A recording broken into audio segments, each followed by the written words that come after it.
Good morning, Kuya Rice and Shine, mga kasambahay. For today, gagawa tayo ng very unique at mouth-watering na recipe. Wow, maganda yan. Unique tsaka mouth-watering. Oo, combining the popular recipe of the Pinoy and Korean dish. Tama.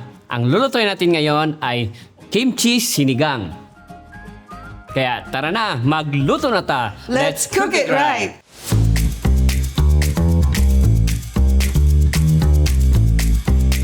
Una ay marinate natin ang ating pork belly. Lagyan natin ng salt and ground black pepper. Massage and let it rest for 15 minutes.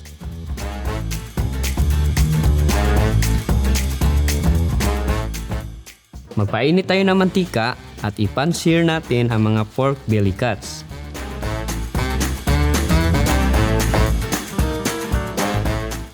Tostahin natin ng kaunti ang both side, tamang-tama lang na lumabas yung juice ng karne. Sunod naman ang mga onions at tomatoes. Isote lang natin ito hanggang sa lumambot. Then ilagay ang chopped kimchi, haluin saglit.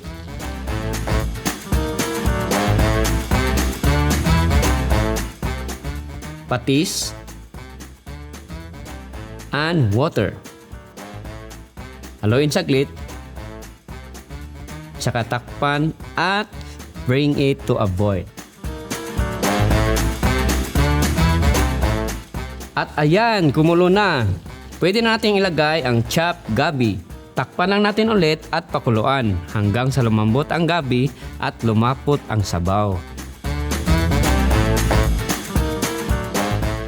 Lagyan ng sinigang powder.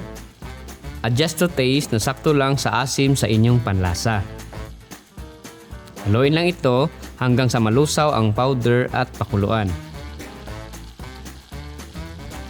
Sunod naman ay ilagay ang string beans, radish, eggplant,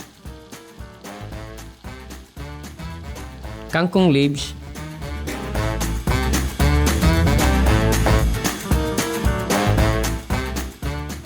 enoki mushroom at saka takpan lang ito for 3 minutes.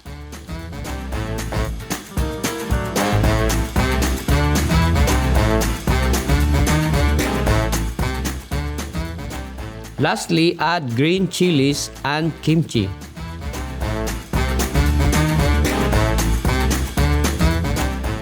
At saka pakuluan for 1 minute over high heat. Then, pwede na nating iserve.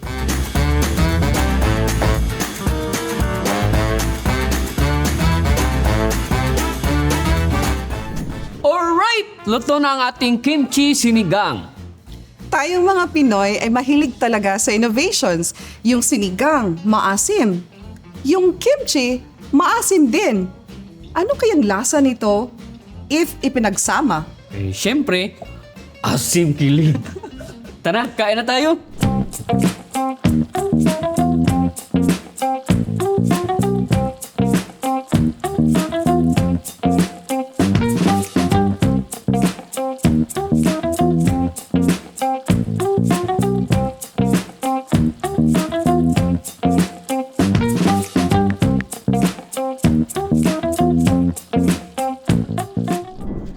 At huwag kalimutan, bago kumain, manalangin.